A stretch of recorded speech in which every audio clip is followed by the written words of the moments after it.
그럼 여러분, 창세기의 족보가 말하고 있는 나이는 어떻게 우리가 받아들여야 할까요? 나이를 기록된 그대로 역사적인 사실로 받아들인다면 6천년 지구를 믿어야 돼요. 6천년 지구를 믿지 않는데 나이는 그대로 왜냐하면 그 나이가 정확하게 대를 이어서 역사적인 족보로, 연속적인 족보로 소개되어 있기 때문입니다. 그러나 족보를 문자 그대로 해석하면 우리가 잘못 해석하는 것이라고 이미 제가 누차 말씀드렸지 않습니까? 그러면 나이는, 성경에 소개되어 있는 이 나이를 어떻게 해석할 것이냐? 냉정하게 말씀드리면 나이도 있는 그대로 믿기 어려운 지경입니다. 자, 여러분, 이 표현은 구약의 세 가지 사본들을 바탕으로 산정한 연대기입니다. 고대 문서는 필사본을 통해 이렇게 오늘날 우리 손까지 왔지 않습니까? 구약 성경 본문을 담고 있는 필사본이 세 가지가 있습니다. 가장 유명한 맛소라 사본, 그리고 다음에 사마리아 오경, 그리고 70인령, 이 세 가지가 있습니다. 우리말 성경은 가장 신뢰할 만한 맛소라 사본을 번역하여서 지금 우리가 구약 성경으로 받아들이고 있습니다. 자, 보시는 바와 같이 색깔이 다른 연대기가 있는데요. 맛소라 사본과 다르다는 뜻입니다. 사마리아 오경은 절반 정도 다르고, 그리고 70인역은 아예 거의 다 다릅니다. 연대가. 그럼 70인역 사본의 족보보다는 맛소라 사본의 족보 정보를 믿는 것이 더 성경적이라고 우리가 겉보기에 판단할 수 있지 않겠습니까? 70인역을 무시해도 되느냐 그러면 여러분 다음 표를 보시면 이 표는 소위 가이난의 문제에 관한 것입니다. 누가복음 3장에도 아담부터 예수님까지의 족보가 소개되어 있거든요. 누가복음 3장에는 가이난이라는 인물이 소개되어 있습니다. 그런데 정작 맛소라 사본 창세기 족보에는 가이난이 없습니다. 사마리아 사본에도 없습니다. 70인역에 가이난이 있는 거예요. 우리는 맛소라 사본이 더 성경적이라고 믿고 싶은데 정작 누가복음은 어떤 사본을 채택했습니까? 가이난이 있는 70인 사본을 채택해서 이것이 정경이니 믿으라고 우리들에게 지금 가이난이 속해 있는 족보를 떡 내밀어 놨어요. 그러니까 70인역을 무시할 수도 없어요. 이런 난맥상이 지금 족보를 우리가 받아들이는 데에서 충돌을 일으키면서 지금 난맥상을 만들어내고 있는 것입니다. 자, 이런 난맥상에 대해 학자들은 숫자를 상징적으로 해석해야 한다라고 주장하시는 분들이 있습니다. 그래서 이리저리 상징적으로 해석해 봅니다. 그래서 그것을 보면 조금 억지스럽죠. 일관적이지 않고 어떤 특별하게 다 모든 것이 상징적으로 해석되지도 않고, 그래서 저에게는 설득력이 없었습니다. 또 어떤 학자는 성경 본문이 처음에 구전되다가 입에서 입으로 전달되었겠죠. 그래서 어느 날 어느 시기 때에 이제 기록이 되었겠죠. 그래서 구전으로 전달되다가 구전에 편리하게 숫자가 조정되었지 않느냐라고 제안합니다. 그 증거가 있죠. 나이를 보면 가만히 특징을 발견할 수는 있습니다. 어떤 특징이 있습니까? 0과 5로 끝난다는 것입니다. 0과 5로 끝나는 나이가 많다는 겁니다. 그것은 무엇을 의미합니까? 외우기 쉽게 조정이 되었다는 거예요. 0과 5로 끝나면 외우기 쉽잖아요. 그리고 또 나이를 보면 외우기 쉽도록 조정된 그 나이가 있는데 그 중에 하나가 바로 에녹의 나이입니다. 에녹의 나이는 몇 세입니까? 365세라고 했습니다. 외우기 쉽죠? 1년 365일이니까요.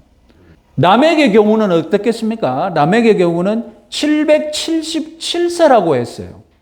앞서 상징적으로 해석하자는 사람들은 777세를 가지고 이제 상징적으로 해석하겠지만 저는 구전하기에 입에서 입으로 전달하기에 그래서 외우기에 쉽도록 원래 정보에서 조정되었다, 바뀌었다는 입장이 설득력이 있습니다. 학자들은 냉정하게 부정적으로 말하기를 뭐라고 하느냐? 원본이 구전과 사본을 통해 오랫동안 전수되는 과정에서 오염되었다. 이렇게 말합니다. 설계라고 말씀드린 것은 부정적으로 말하면 족보가 조작되었다는 것을 긍정적으로 표현한 것이죠. 나의 숫자에 대해서도 나쁘게 표현하자면 원본이 전수되는 과정에서 오염됐다. 원본을 오염시켰다는 것이죠. 그렇게 말하고 그것을 좀 더 긍정적으로 말하자면 어떻게 된다고요? 구전에 편리하도록 조정되었다. 이렇게 표현할 수가 있다는 겁니다. 저는 이렇게 받아들이는 입장을 채택하기로 했습니다. 저도 족보에 대해서 일찍이 관심을 가지고 심지어 책까지도 낸 사람이지 않습니까? 성경을 우리는 무오하다고 믿는 신학을 가지고 있습니다. 그 성경 무오설은 성경 원본이 무오하다는 믿음이지 성경 사본이 무오하다는 입장이 아닙니다. 성경 사본은 모순되는 것이 제법 많습니다. 우리 지금 수요일마다 성경 읽기 하는데 지난주에 뭘 했습니까? 계속 뭐 하고 있습니까? 역대기를 하고 있지 않습니까? 역대기가 말하고 있는 정보와 열왕기나 사무엘이 말하고 있는 정보 어떻게 충돌되는 내용이 있었지 않습니까? 숫자상으로 연수가 다르다는 것이 있었습니다. 자, 그때 제가 뭐라고 말씀드렸습니까? 우리가 개입해서 어느 것이 옳은지 판단하면 안 된다고 했죠. 이것은 사본이 오염되어서 내려온 것을 그대로 남겨둬야 한다고. 어느 것이 옳다고 사람이 개입해서는 안 된다고 말씀드렸습니다. 사람이 개입하는 순간 이 문서는 어떤 문서가 됩니까? 사람이 결정한 사람의 문서가 되기 때문입니다.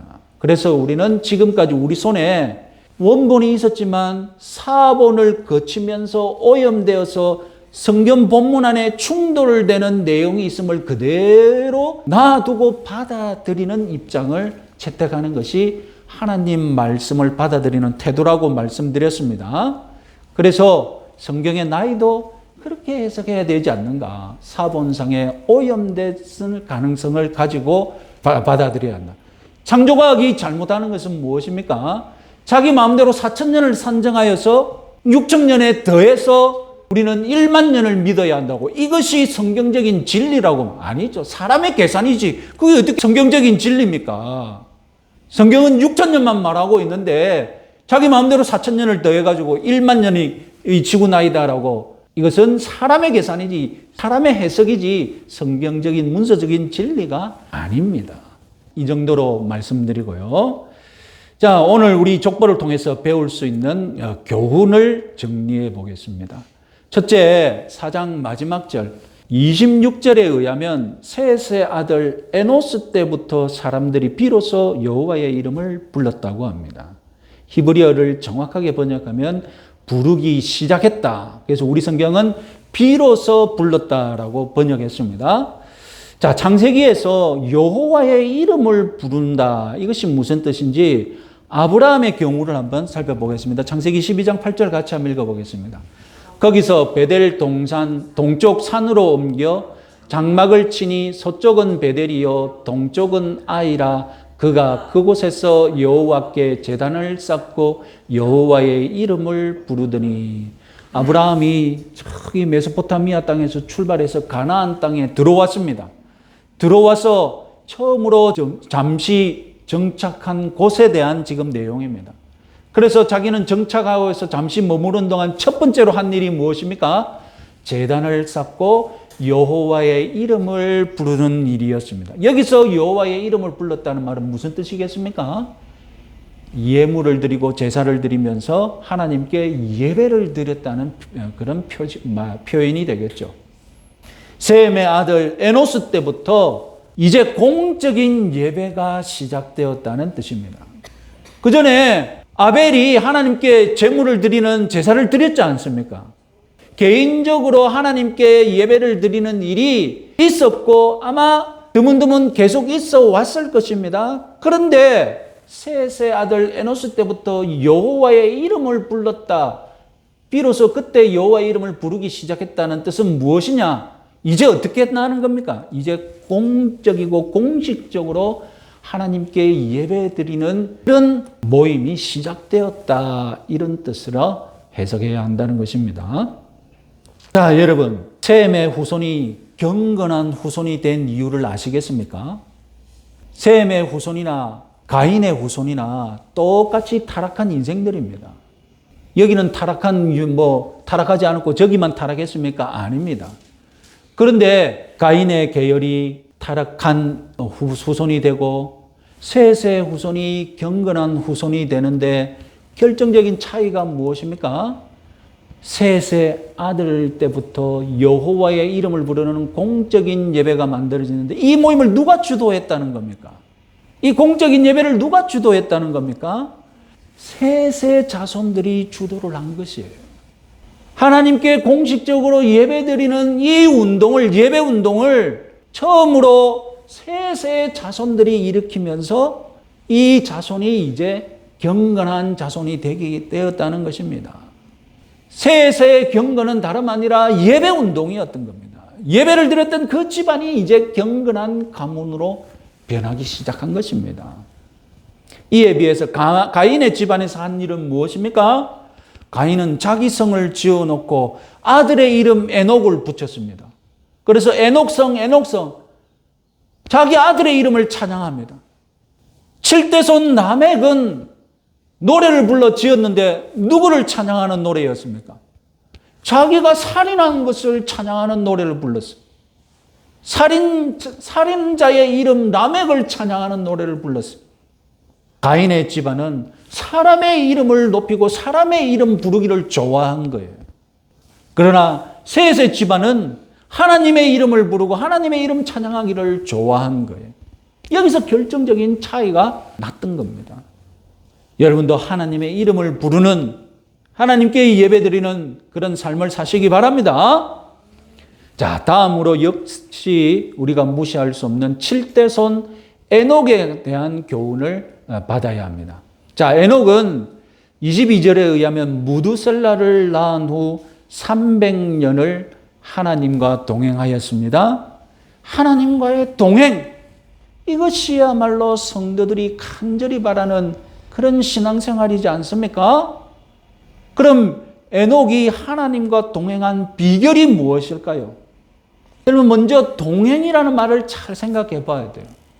우리 성경은 행으로 번역했는데 여러분, 성경 원어에 의하면 그것은 걷는다라는 뜻입니다.